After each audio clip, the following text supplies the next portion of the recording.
નમસ્કાર મિત્રો, આપણે એક નવી ચેનલ શરૂ કરી છે.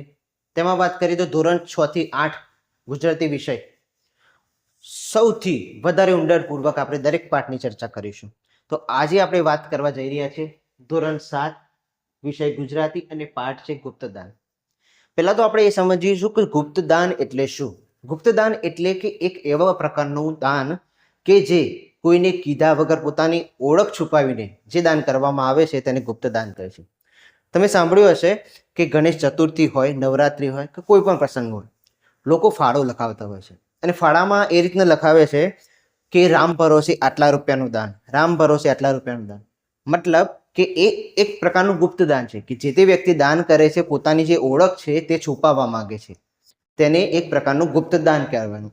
બસ એવું જ ગુપ્ત દાનની વાત આપણે આ પાઠમાં જોઈશું કે તેમાં એક ડૉક્ટર હોય છે. એક નાનકડા ગામમાં તેની બદલી થાય છે કે જે ગામમાં જે સાધનો હોય છે તેની અવર જવર ઓછી હોય છે, સાધનો ઓછા હોય છે. તો અને એક ગામમાં એક કંજૂસ શેઠ હોય છે, તેની વાત છે આપણે આગળ જોશું.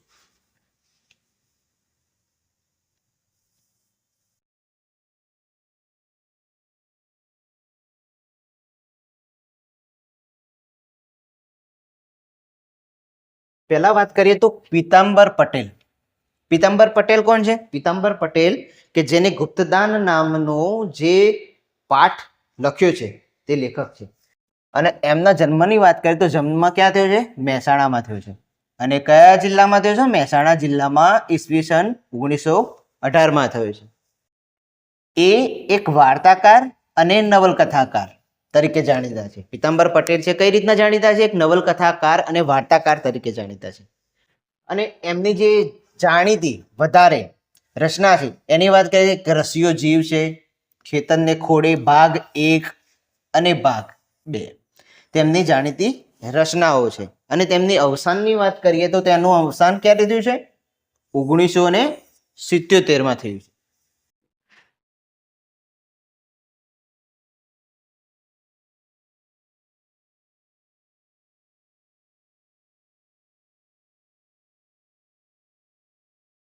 આ એક ડોક્ટર છે, મેં હમણાં વાત કરી ને કે જે બદલી થઈ છે.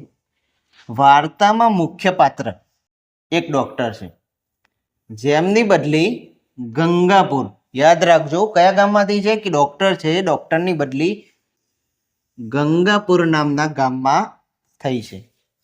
ગામ ખૂબ જ પછાત છે, ત્યાં આવવા જવા માટે બસ કે વાહનની કોઈ ખાસ સગવડ હોતી નથી. એટલે કહેવામાં માંગે છે કે ગામ એવું છે, પછાત છે, આર્થિક પરિસ્થિતિ ખરાબ છે, ત્યાં આવવા જવા માટે સાધનોની વ્યવસ્થા નથી. આ ભીખા શેઠ છે, મેં હમણાં વાત કરી ને ભીખા શેઠ જે કંજૂસ, એમની વાત કરીએ તો ગામમાં એક ભીખા શેઠ નામના એક વ્યક્તિ રહે છે. જે ગામમાં ડોક્ટરની જે બદલી થાય છે એ ગામમાં કોણ રહે છે? ભીખા શેઠ નામના એક વ્યક્તિ રહે છે. અને આખા ગામમાં તેમની છાપ કેવી છે? કંજૂસ માણસ તરીકેની છે. કંજૂસ માણસ તરીકેની છે.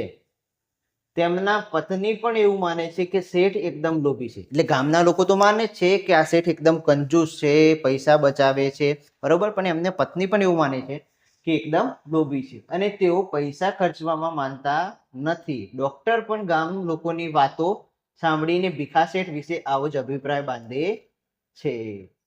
એટલે શું કહે છે કે ગામના લોકો તેને કંજૂસ માને છે, એની પત્ની પણ ખુદ માને છે કે આ ભીખા શેઠ એકદમ કંજૂસ છે.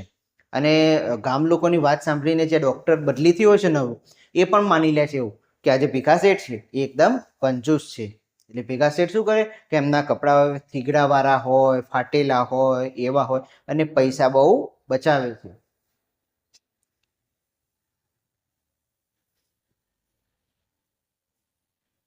જો મિત્રો, આ ભીખા શેઠ, આ ફાટેલા કપડાં છે, આ પૈસા બચાવે છે, આ ગામના લોકો બધા નિંદા કરે છે નહીં.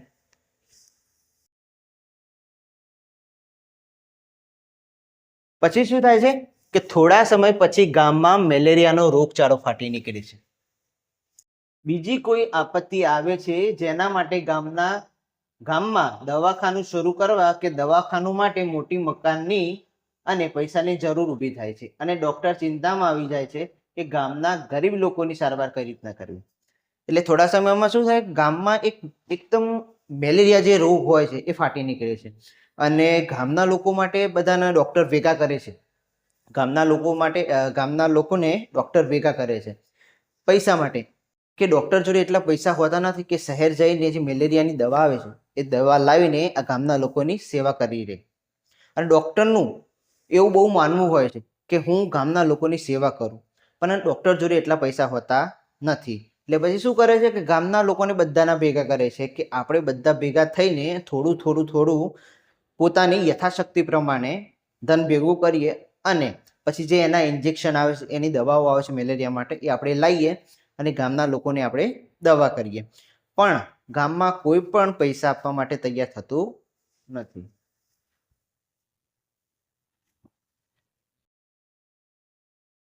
પછી આગળ વાત કરીએ તો જ્યારે કોઈ મદદ માટે આગળ આવતું નથી ત્યારે બધાને નવાઈ પમાડવા ભીખા શેઠ ડૉક્ટર પાસે આવે છે, જેને આખું ગામ કંજૂસ માનતું હતું.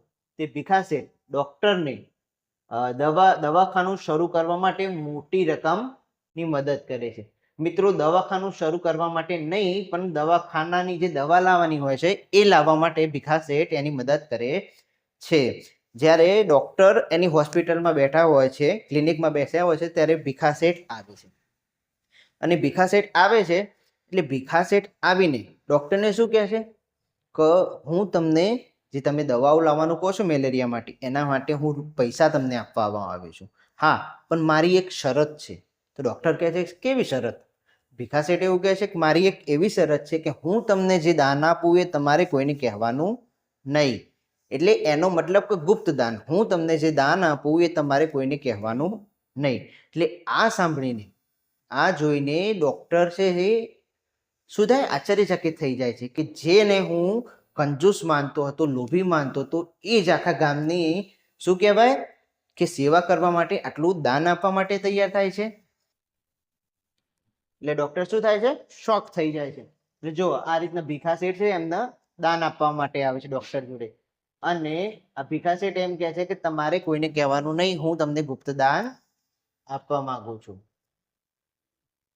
જો એ જ લખેલું મેં કીધું, મદદ કરતી વખતે ભીખા શેઠ ડૉક્ટર સામે એક શરત મૂકે છે, મારી આ મદદ વિશે કોઈને જાણ થવી જોઈએ નહીં. તેઓ ઈચ્છે છે કે આ દાન ગુપ્ત રહે. એટલે ભીખા શેઠ એવું ઈચ્છે છે કે હું જે દાન કરું છું એ ગુપ્ત રહેવું જોઈએ, કે મેં મદદ કરી છે એવી કોઈને ખબર પડવી જોઈએ નહીં. ભીખા શેઠ કંજૂસ નથી, પણ ગુપ્ત દાનમાં માનનારા મહાન વ્યક્તિ છે. તેમને પછતાવો થાય છે કે તેમને શેઠને અન્યાય કર્યો હતો. એટલે જે ડૉક્ટર હોય છે એમને પછતાવો થાય છે કે ગામના લોકોની વાતમાં આવીને હું જે આ શેઠ છે એમનો ખોટું માની બેઠો હતો. આ શેઠ તો બહુ સારા વ્યક્તિ છે કે જે ગામના લોકોને સેવા કરવા માટે દાન આપે છે, અને આમને હું ખોટો માની બેઠો હતો. તે એમનો પછતાવો થાય છે ડૉક્ટરને. આખું ગામ કંજૂસ કહેતું હતું, તે હકીકતમાં સૌથી મોટા દાતા નીકળ્યા. એ ડૉક્ટર એમ કહે છે કે આખું ગામ જેને શું કહેતું હતું, કંજૂસ, એ તો આખા શું ને કયા દાતા નીકળ્યા. ચલો મિત્રો, આ વિડીયો આપણે પૂર્ણ જાહેર કરીએ છીએ. અને મારો જો વિડીયો તમને ગમ્યો હોય તો મારી ચેનલને લાઈક કરો, સબસ્ક્રાઈબ કરો અને શેર કરી દો. તો આવા જ નવા મસ્ત મજાના નવા વિડીયો સાથે ફરીથી મળીશું. Good bye.